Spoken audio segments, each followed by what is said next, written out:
Para nosotros es un placer contar con la presencia del doctor Horacio Cuesta.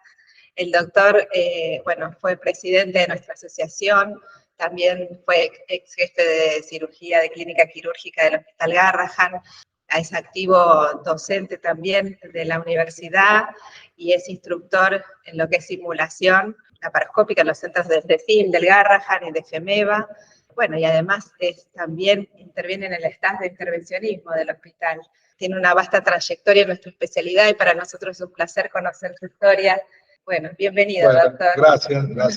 Para mí es un placer charlar con ustedes y revisar un poco la historia, ¿no? Que a veces es muy bueno eso, ¿no? Sí. ¿Cuándo se recibe el médico, doctor? Yo me recibí en diciembre de 1981. Hizo en la Universidad de Buenos Aires. En la Universidad de Buenos Aires yo hice mi carrera, sí.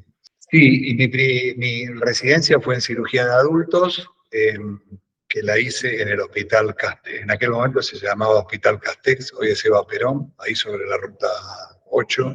Bueno, y ya en mi último año de residencia encontraba mucho gusto por la cirugía pediátrica, así que ahí empecé a rotar ya por cirugía pediátrica y ya terminada mi residencia me dediqué exclusivamente a la cirugía pediátrica. ¿Y dónde hizo la formación, doctor, en cirugía pediátrica? Yo hice, terminada mi residencia, entré al Hospital de Niños, al Materno Infantil de San Isidro. Y ahí tuve la suerte de estar en total casi 4 años. En aquel momento el jefe era Roberto Miretti, una excelente persona y un excelente cirujano con escuela en el Hospital Elizalde, Casa Cuna, y de él aprendí los primeros conceptos de la cirugía pediátrica y muchas cosas importantes de la cirugía pediátrica en esos años. Así que en aquel momento incluso la cirugía pediátrica estaba unificada con la ortopedia, así que yo me acuerdo que en aquellos años de Hospital Materno Infantil de San Isidro llegué a hacer ortopedia también, traumatología y ortopedia, así que trataba fracturas, luxaciones, era un poco lo que se hacía en aquel momento. La escuela de Casa Cuna, no sé si tanto hoy, pero en aquella época el servicio de cirugía y ortopedia estaban unificadas. Así que los cirujanos hacían cirugía y traumatología y ortopedia. ¿Y quiénes fueron sus compañeros? Estaba fundamentalmente, quien más recuerdo, bueno, estaba Pablo Rosenblatt, en algún momento incluso estuvo con nosotros corto tiempo Pachi de Badiola, que me acuerdo que lo conocí ahí, y recuerdo mucho como compañeros a Héctor Milano, que fue un muy buen compañero, y bueno, el staff no era un staff muy grande, había también chicos que estaban más dedicados a la traumatología, uno que se llamaba Palombo, así que bueno, esa era un poco la historia de aquel momento. ¿Y tiene alguna anécdota que a veces uno se acuerda de la residencia? De la residencia de adultos tuve un maestro, que fue maestro de la cirugía argentina, que fue Jorge Manrique padre. Después compartí con Jorge Manrique hijo la guardia. Hoy los conceptos cambiaron totalmente, pero en aquella época la cirugía general, los servicios eran muy verticalistas, eran muy de arriba para abajo, eran muy dependientes del jefe, de lo que opinara el jefe. No es que el resto de los cirujanos no podían opinar, sino que un poco lo que decía el jefe era lo que se hacía, así que en aquel momento viví algunas experiencias interesantes. Me acuerdo que las recorridas con él eran muy, muy interesantes.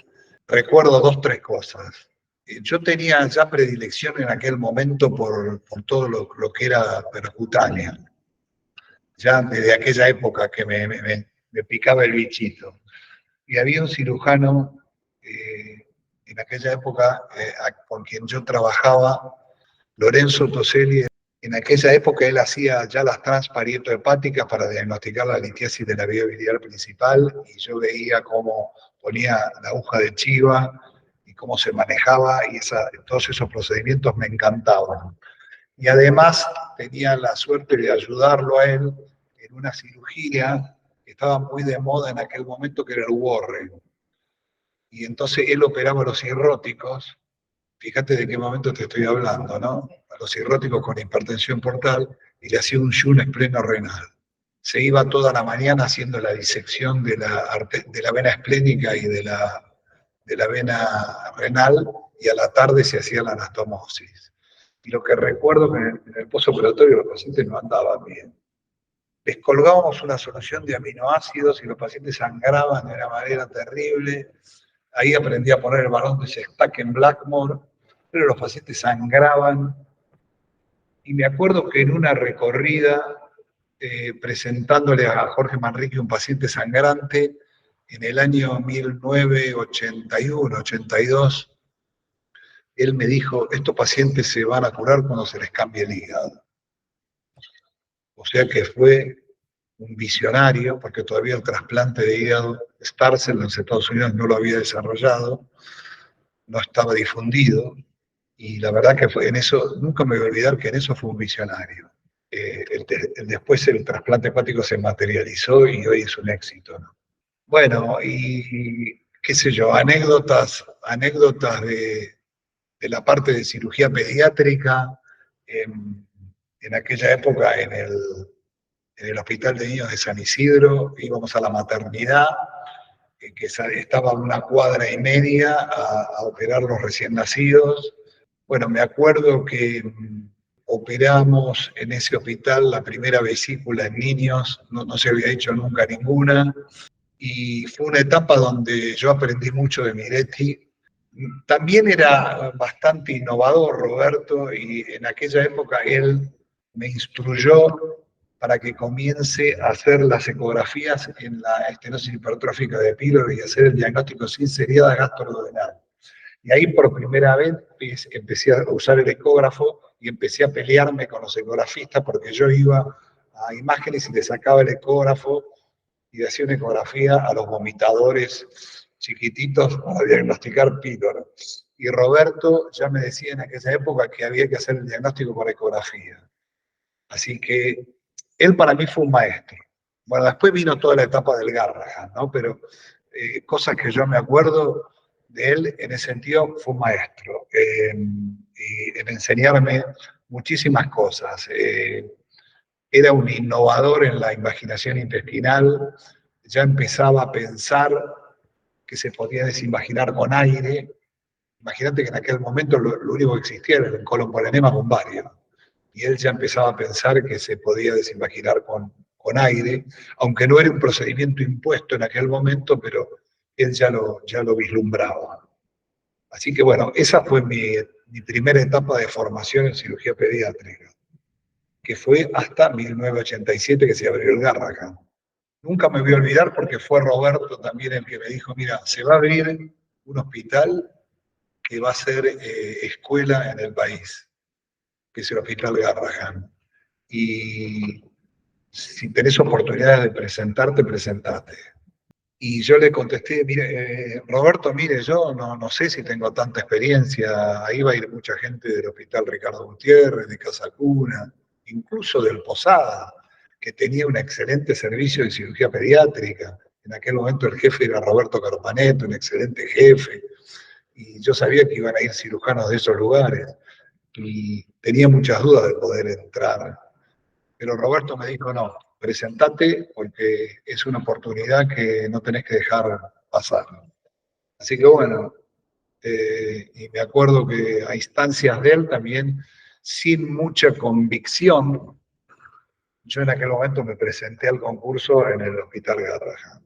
¿Cómo siguió? En aquel momento en el Hospital Garrahan, Helio Aguilar, a quien después tuve como jefe, y también aprendí mucho de él, iba a ser el jefe de un servicio que tenía 13 asistentes y tenía 5 médicos principales, que eran los seniors, lo que en aquel momento llamábamos seniors. Y bueno, y yo me presenté como asistente y me acuerdo que de los 13 yo entré en 13º lugar. atrás de un gran amigo, excelente persona y excelente cirujano como fue Carlos Freire, a quien siempre recuerdo. Yo entré en el lugar número 13. Pero en definitiva lo importante era entrar al Garrahan, para mí. Bueno, el Garrahan fue mi espaldarazo, el hecho de haber entrado ahí. Entraron cirujanos por supuesto, del Hospital Gutiérrez, de Casalcuna, del Hospital Posada, y el único que entró de un hospital distinto a esos tres fui yo. Así que para mí no dejaba de ser un orgullo.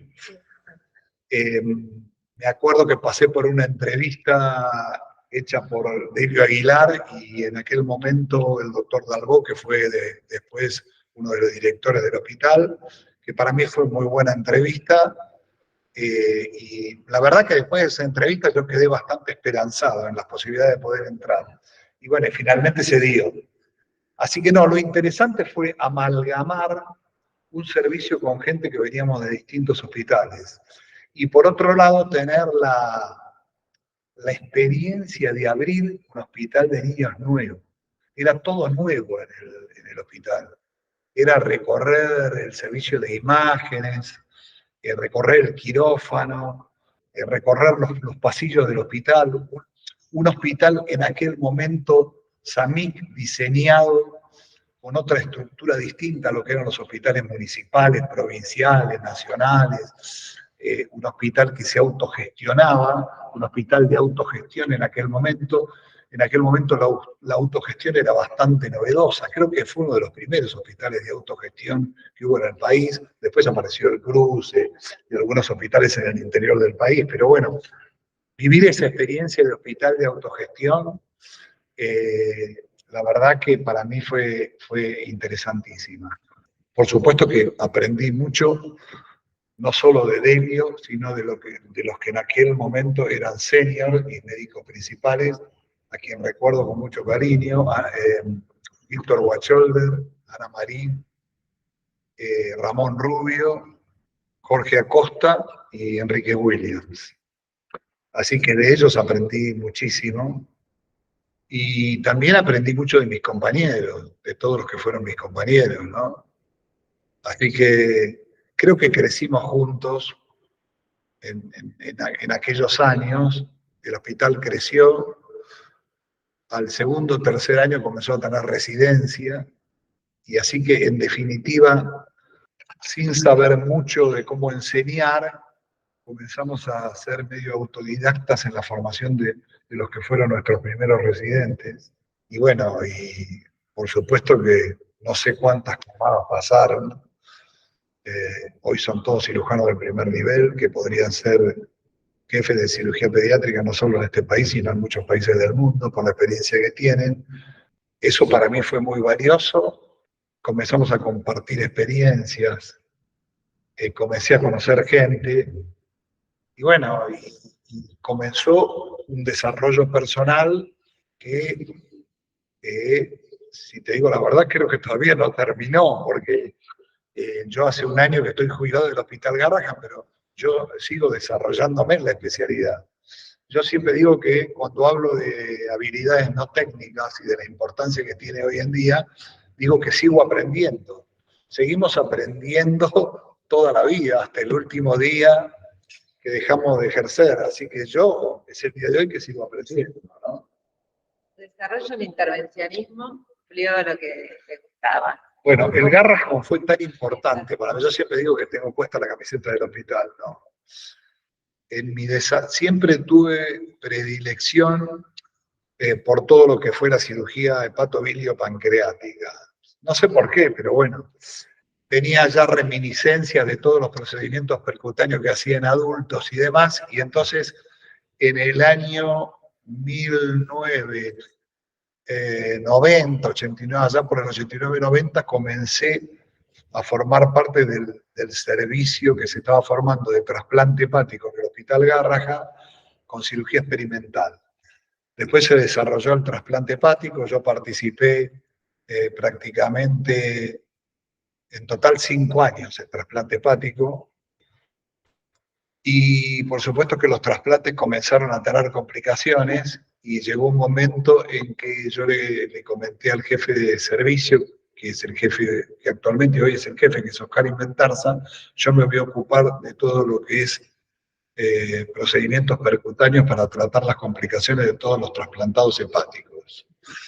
Y eso para mí fue un clic, porque me acuerdo que trabajando junto a José Lipsich, en aquel momento, hoy es el jefe de servicio de imágenes, comenzamos a desarrollar todo el intervencionismo, lo que yo llamo también cirugía percutánea. Yo aprendí mucho de él, ultrasonido, ecografía, él aprendió mucho del procedimiento de punción y demás, y desarrollamos en aquella época lo que hoy es el servicio de intervencionismo en el Garrahan. Y comenzamos a tratar todas las complicaciones del trasplante, derrames, colecciones, estenosis biliares. Y me acuerdo que en aquella época fuimos un poco autodidactas, porque era tanta las ganas que teníamos de hacer cosas en ese campo, que bajábamos todos los trabajos, imprimíamos, en aquella época no era como hoy que tenés todo digital, imprimíamos todos los trabajos y veíamos cómo se desarrollaba la cirugía percutánea, el intervencionismo en niños, que en aquella época no estaba tan desarrollado, no había tantos servicios en el mundo que lo desarrollaran, fundamentalmente los servicios que tenían trasplante hepático, ¿no? Y entonces de alguna forma fuimos autodidactas, a tal punto que a mí después también me tocó viajar. Yo fui a Pittsburgh casi 8 meses intentando ver cómo hacían toda la parte de cirugía percutánea. Y me acuerdo que en aquel momento vi mucho intervencionismo, pero no tanto referido al trasplante hepático, porque era tanta la cantidad de donantes pediátricos que tenían, que trabajaban directamente con el hígado entero y trasplantaban hígado entero porque tenían donantes pediátricos.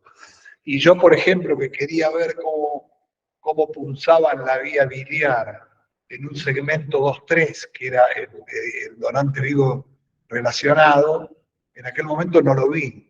Y lo tuve que seguir haciendo en el hospital, siendo un poco autodidacta. Pero lo aprendimos a hacer, lo desarrollamos, y bueno, y quedó el camino abierto durante muchos años, hasta que hoy el servicio es un servicio no solo reconocido en el hospital, sino reconocido fuera del hospital también, y ese fue todo el desarrollo. Imagínate que después vino todo el desarrollo que hicimos con el drenaje y el tratamiento de todas las colecciones, todo lo que fue gastrostomías percutáneas, ecostomías percutáneas, y bueno, y el intervencionismo en todas partes del cuerpo, así que aquello fue una experiencia para mí maravillosa. Ahí empecé a querer el ecógrafo y ahí empecé a usar el ecógrafo para todos los procedimientos habidos y por haber que tienen que ver con la cirugía. Y eso lo uso hasta el día de hoy. Después, con el correr del tiempo, se comenzó como método de enseñanza de todo lo que es habilidades, la simulación.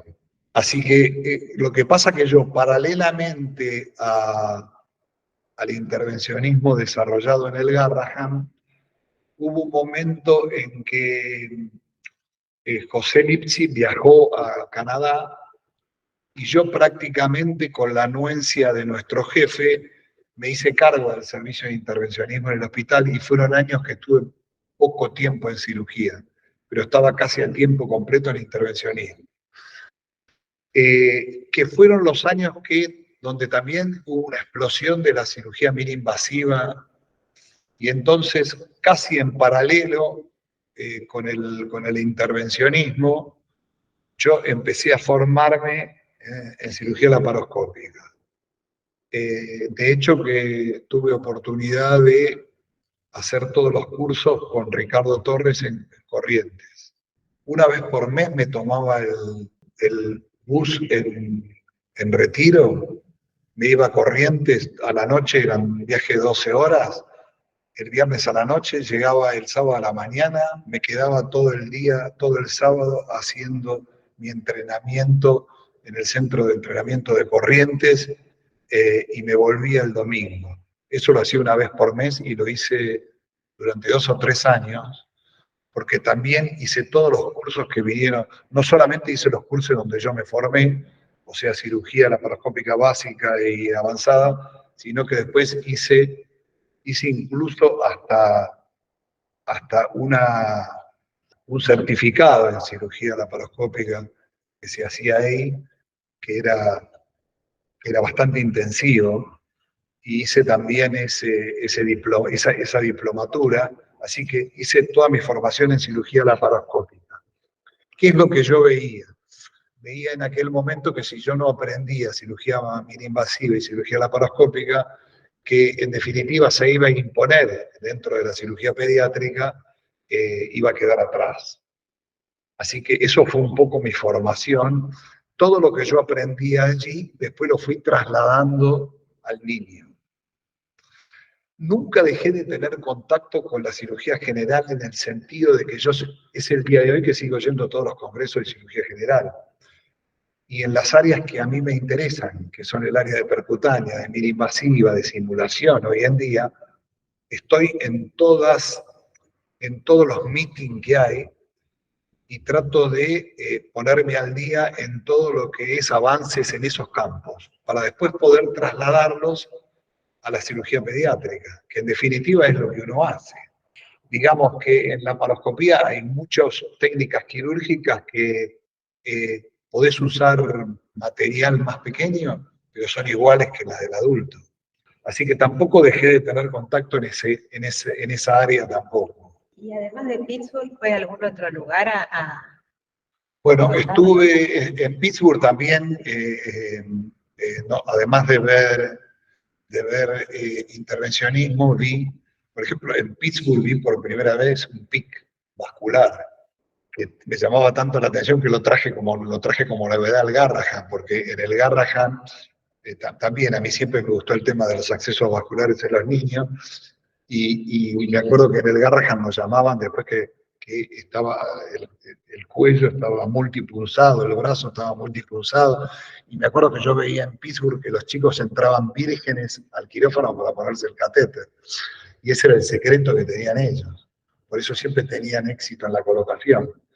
Bueno, en Pittsburgh vi esas cosas, y además vi trasplante hepático, y en trasplante también tuve la oportunidad de rotar en aquel momento con Vázquez y Tobar de lo que era en aquel momento el servicio de cirugía infantil de La Paz en Madrid, y estuve también 6 meses con ellos haciendo trasplante hepático. Con ellos compartí muchas cosas interesantes y aprendí mucho también en ese servicio. Así que fue otra de las rotaciones que yo hice. Y el ecógrafo, como usted dice, lo usa para todo, la verdad que para los accesos vasculares es súper importante. Lo uso para todo, me lo llevo al quirófano. Es un auxiliar más. A ver,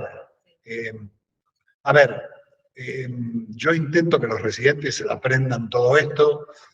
Para mí es mucho más fácil drenar un derrame pleural bajo ultrasonido que a ciegas. Para mí es mucho más fácil poner una vía central bajo ultrasonido que a ciegas. Mucho más fácil pulsar una citis donde hay más líquido bajo ultrasonido que a ciegas. O sea que el esfuerzo es solamente aprender un poco ecografía. Y como en el desarrollo de uno que está atendiendo niños y que está operando niños, el esfuerzo tiene que ser constante día a día, no cuesta mucho aprender ultrasonido, así que es una cosa más. Entonces hay que enseñarlo. De hecho, lo enseño en mis cursos, ¿no? Cuando los doy. ¿Hay alguna cirugía que a usted le pareció que cambió la historia de la cirugía pediátrica? Hubo varias, pasó por el instrumental, pasó por... Bueno, mira, a ver, la cirugía de Peña me parece que cambió, por ejemplo, fue una cirugía que cambió el eje del tratamiento de la malformación anorrectal. Y me acuerdo de haberla vivido porque yo en aquel momento estaba en el Hospital Materno Infantil de San Isidro, y me acuerdo que con Roberto Miretti aprendí y vi por primera vez hacer una anorrectosagitoplastia posterior. Y esa me parece que es una cirugía que cambió el eje en malformaciones anorrectales, ¿no? Después uno podrá discutir resultados finales, en el follow-up de años, pero bueno, cambió el eje, cambió el abordaje, cambió el eje. Otra cirugía que me parece que cambió el eje en esa patología es el Kasai. Hasta el año 70, que Kasai describe su cirugía, todos los chicos se morían, con la 13 biobiliares se morían. Cuando la cirugía fue conocida en Occidente, los chicos empezaron a sobrevivir un poco más. Y con el correr del tiempo, hoy realizada en el momento oportuno y por manos experimentadas, es una cirugía que ha cambiado el pronóstico de la 13 de vías biliares. De hecho, ha cambiado la sobrevida, la supervivencia de estos chicos, sin ningún lugar a duda. Por supuesto que después el advenimiento del trasplante hepático también cambió en este aspecto el pronóstico de la enfermedad, pero esa es otra técnica que también ha cambiado el pronóstico de la atresia de vías biliares, sin duda.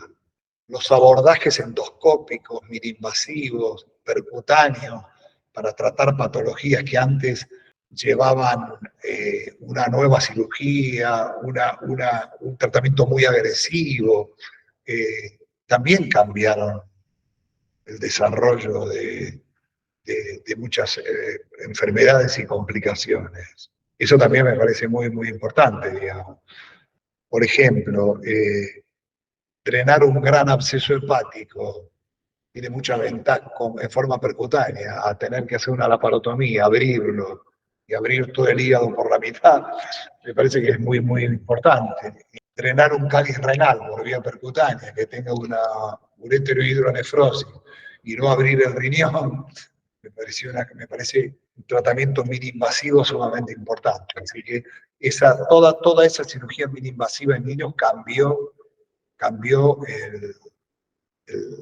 el eje del desarrollo de esas enfermedades, sin dudas.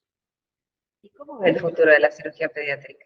Yo veo al cirujano pediátrico instalado dentro de lo que es la cirugía del niño. No consigo, sobre todo lo veo desde mi óptica que fui cirujano que hizo adultos y después niños. No consigo la cirugía pediátrica hecha por nadie que no sea un cirujano pediátrico.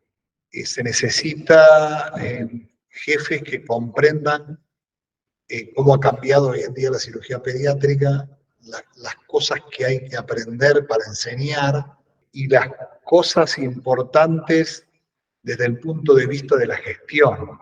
El jefe hoy tiene a mi forma de ver, el jefe hoy tiene una gestión totalmente distinta a lo que era el viejo jefe, digamos, que era el que operaba más, el que decidía más, el que mandaba en el servicio.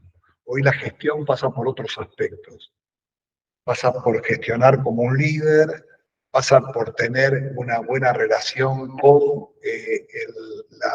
todo lo que es la dirección de ese lugar donde uno trabaja, pasa por tener la capacidad de empoderar a los cirujanos de su servicio, pasa por la capacidad que tenga de descubrir en cada cirujano qué virtudes tiene, en qué él cree que desarrollando ese cirujano más, ese aspecto puede llegar a ser muy útil en su servicio. Entonces ahí tiene que actuar, tiene que decirle que tiene que desarrollar esa parte, incluso tenemos nosotros como jefes que intentar que esos cirujanos se formen tanto en el país como fuera del país, intentar darle medios como para que salgan fuera del país a formarse, a ver otras realidades en otros lugares. O sea que el cirujano tiene que, el jefe hoy en día tiene que comprender que en su servicio no tiene solamente técnicos, tienen cirujanos que tienen que ser clínico-quirúrgicos, tienen que aprender a hacer clínica, tienen que conocer la clínica quirúrgica pediátrica, tienen que saber hacer diagnósticos, tienen que saber hacer diagnósticos diferenciales, definir por qué camino esta enfermedad podemos tratarla y puede llegar a ser más útil, si un abordaje puede ser distinto a otro y brindarle al paciente mejor pronóstico que algún otro. Tiene que saber decir que no en algún momento cuando tiene que operar, porque también yo estando en un lugar de alta complejidad, hay servicios que a veces son sumamente absorbentes, como puede ser la terapia pediátrica o la neonatología, que a uno a veces lo presionan para que uno opere, y si uno está convencido que en ese paciente es útil hacer un seguimiento clínico y no operarlo o tratarlo de otra forma, tiene que tratar de imponer su visión.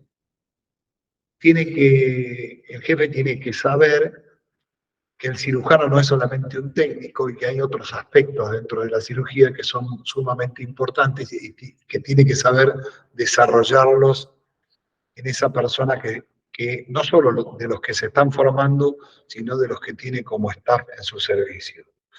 Los cirujanos tienen que tener empatía, tienen que tener poder de decisión, aunque se equivoquen en la decisión. Porque todos alguna vez nos equivocamos, todos operamos a veces. ¿Cuántas veces operamos una apendicitis que terminó no siendo una apendicitis?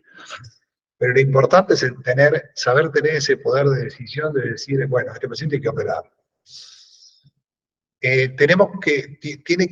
Tiene que enseñar a que su equipo o sus dirigidos sepan tener conciencia de distintas situaciones que pueden ser problemas de crisis, tanto dentro como afuera del quirófano, y hay que tener conciencia de esa situación y saber cómo manejar esa situación.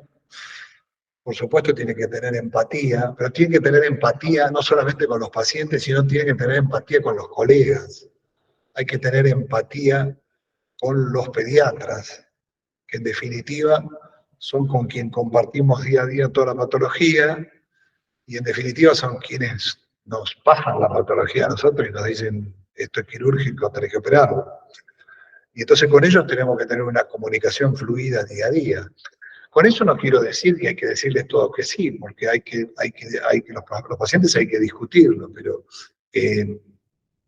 hay que hacerlo en el marco de una discusión sana, prolija y fructífera y útil. En definitiva, hay que formar equipos de trabajo. Hoy no se concibe la medicina y menos una especialidad quirúrgica en una sola persona. En definitiva, es formar un equipo de trabajo y los servicios no son ni más ni menos que equipos de trabajo, que pueden tener gente desarrollando distintos aspectos de la cirugía pediátrica, pero en definitiva, uno tiene que ser el gestor de todo eso. ¿Y al residente qué le diría? Al residente le diría hoy en día que tenga las máximas fuerzas por aprender día a día, que aproveche minuto a minuto, segundo a segundo su estadía en el hospital, que intente acercarse a aquellos que realmente ve que le pueden llegar a enseñar, que intente tener algún mentor o que busque algún mentor dentro de lo que sería el servicio, que tenga compañerismo con sus padres, digamos, que tenga respeto por los residentes inferiores, porque muchas veces eso se pierde, que empiece a aprender durante su jefatura lo que es gestionar, que empiece a aprender y que pida incluso de los que pueden llegar a ser sus mentores, cómo manejar el grupo, que no dude en pedir ayuda, que nunca opere solo un caso que puede llegar a sobrepasarlo, que tenga en cuenta que primero siempre está el paciente y después está el orgullo de uno. Y ese es un tema que a mí me parece que es sumamente importante. Cuando yo muchas veces hablo de habilidades no técnicas, también hablo de lo que yo digo, entre comillas, saber pedir ayuda. Nosotros somos muy orgullosos. y queremos resolver todo porque somos cirujanos y como somos cirujanos somos Superman y a veces también volamos como Superman. Y entonces tenemos que muchas veces bajar al plano terrenal y saber pedir ayuda. Y eso sin dudas va en beneficio del paciente. Y hoy va no solo en beneficio del paciente, sino va en una cosa que es sumamente importante hoy en día, que se llama seguridad del paciente. Y eso también hace a la seguridad del paciente. Yo que trato de formarme día a día para poder enseñar mejor, con el correr del tiempo me he dado cuenta que las generaciones actuales son totalmente distintas a la generación que viví yo. Y tienen concepciones, pero no solo de la profesión y de la cirugía pediátrica, sino concepciones de la vida totalmente distintas a las que he tenido yo. Por ejemplo, las generaciones actuales le dan mucho valor a determinadas cosas, como pueden ser el tiempo y la disponibilidad, el dinero, todas situaciones que por ahí en las generaciones mías no le daban tanta importancia. Entonces, yo digo que eso no es ni para minimizar, pero el dinero y el tiempo no debe ser el centro de mi visión de la cirugía. O sea, si yo comienzo a trabajar en determinado lugar y lo único que pienso es en hacer una guardia de la menor cantidad de horas posible para que me quede tiempo libre y hacer una guardia solamente en el lugar donde me paguen más, voy a tener una visión media miope de lo que tiene que ser mi visión general de la cirugía pediátrica. Entonces, vos me preguntaste, le diría a los residentes de hoy que tengan en cuenta que el dinero y el tiempo son importantes, pero no conforman únicamente su estar dentro de la cirugía pediátrica. Hay un montón de otras cosas que son muy importantes y que pasan por otros aspectos que tienen que ver con la relación que uno tenga con sus compañeros, si uno se siente bien o se siente mal, cómo mejorar el ambiente de trabajo, cómo hacerlo más ameno, cómo aprender a no tener conflictos, cómo saber solucionar un conflicto. Todo eso forma parte de un aprendizaje que nosotros tenemos que hacer día a día con nuestros residentes. Entonces, eso es lo que trato yo de transmitir. Incluso hoy esta bendita sociedad de la cual estoy ligado creo que desde el año 1991, y me he dado la posibilidad hoy en día de ser presidente del Comité de Certificación y Acreditación, trato de enseñar esto también en el poco momento que tengo tomando el examen de especialista. Entonces, en ese poco momento que tengo, donde fundamentalmente uno evalúa competencias técnicas, trato de meter todo esto que tiene que ver también con lo no técnico. Yo dentro de la cirugía pediátrica te contaba que pasé en el año 1991-92 con Fermín Prieto de presidente, de comenzar como protesorero, seguir a tesorero, después a secretario, en aquel momento quien era el presidente, alguien a quien yo respeté mucho, respeto, que es Raúl Corman, y después pasé, por supuesto, con todos esos cargos llegué a la presidencia. ¿Qué año del hospital, doctora, que se jubiló? A ver, el Garrahan, yo siempre digo que el Garrahan fue parte de mi vida. Yo pasé más horas, sobre todo cuando hacía trasplante hepático, yo hacía trasplante hepático, la guardia del Garrahan, mis horas de planta, pasé más tiempo en el hospital Garrahan que en mi casa, así que creo que el Garrahan fue parte de mi vida. En determinados momentos me tuve que acostumbrar a no ir al hospital. Pero yo ya me fui formando y acostumbrando un tiempo antes porque sabía lo que venía. Entonces, también tuve maestros que me enseñaron a que la vida quirúrgica no solamente pasaba por el hospital, y yo tenía que trabajar fuera del hospital también. Entonces yo abrí mi camino fuera del hospital, estando en el hospital. aunque le dedicaba mucho tiempo al hospital, yo siempre tuve mi trabajo afuera, que nunca fue en exceso mi trabajo afuera, pero bueno, por supuesto que cuando dejé el hospital terminé incrementando mi trabajo afuera. Del hospital extraño fundamentalmente las mañanas que por ahí no voy, y en determinado momento digo, bueno, en este momento tendría que estar discutiendo los pacientes en alguna videoconferencia, o tendría que estar adentro del quirófano o en el consultorio con los residentes. Y el hospital, fueron 35 años del Hospital Garrahan. Así que yo entré en el minuto cero, terminé jubilándome ahí, así que se extraña. Extraño no solo el ambiente de quirófano, sino la relación en realidad muy buena que siempre tuve con mis compañeros. Pero bueno, con el correr del tiempo me fui acostumbrando a que tenía que ocupar ese lugar con determinadas cosas que no eran del hospital. Así que bueno, un poco en actividad quirúrgica en el sanatorio, en la clínica, un poco otras actividades que pasan por fuera de la medicina, pero que para mí son muy importantes, que son hobbies míos, y que bueno, que yo trato de desarrollarlos cada vez más y que hacen muy bien al espíritu. Así que bueno, el piano, el canto, que lo desarrollo cada vez más. Yo digo que el día que deje la medicina me voy a dedicar al piano y al canto, así que bueno. Y ese es otro aspecto que también trato de enseñar, porque cuando uno está metido 8 horas en el hospital, 24 horas de guardia, uno cree que la vida pasa por la cirugía pediátrica.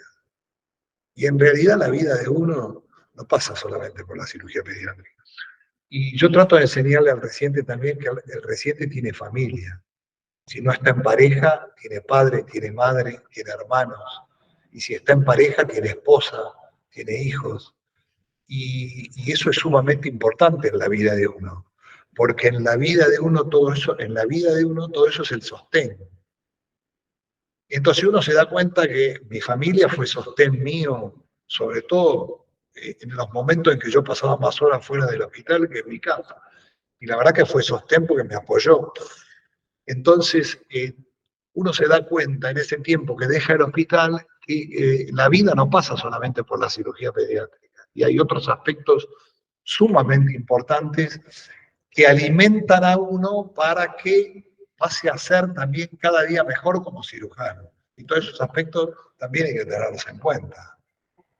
¿Tiene algún pendiente, algo que le hubiera gustado hacer? La verdad que yo desarrollé muchas cosas dentro de la cirugía. Quizás me hubiera gustado terminar de desarrollar algunos aspectos en algunas áreas que me quedaron pendientes de formación de gente dentro del hospital. Pero los aspectos legales y jubilatorios son anárquicos y cuando uno cumple una etapa y debe saber aceptar que cumplió una etapa y tiene que dar un paso al costado. Así que, de todos modos, me parece importante que toda esa gente que estaba trabajando conmigo sigue trabajando en forma activa en todo lo que estamos desarrollando y a mí me causa mucha felicidad que pueda seguir desarrollándose toda esa línea de trabajo en el hospital. Así que eso me da mucha satisfacción. Yo estoy feliz en este ámbito me ha hecho feliz, así que nunca pensé el día que pisé por primera vez el Hospital de Niños de San Isidro y este lugar que la cirugía pediátrica me iba a llevar al lugar donde hoy estoy.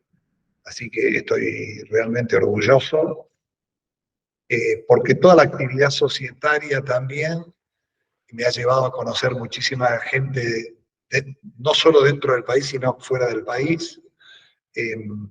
Me ha llevado incluso a poder ser presidente del CIPESUR y hoy en día hacer la interesante tarea de ser también delegado ante la World Federation, que es para mí sumamente importante.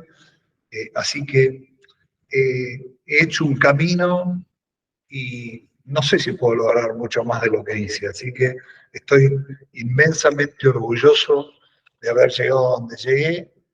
En definitiva, para eso estamos y creo que tenemos que seguir trabajando, esta especialidad tiene que seguir desarrollándose, hay cosas nuevas día a día, hoy está la inteligencia artificial que se está metiendo también en todos lados, así que bueno, tratar de evolucionar como evoluciona la tecnología, que me parece que también es sumamente importante, y bueno, y tener en cuenta todos estos aspectos que hablamos, que tienen mucho que ver con lo humanístico y que hacen también a la formación del ser humano y del cirujano, ¿no? Muchas gracias, doctor.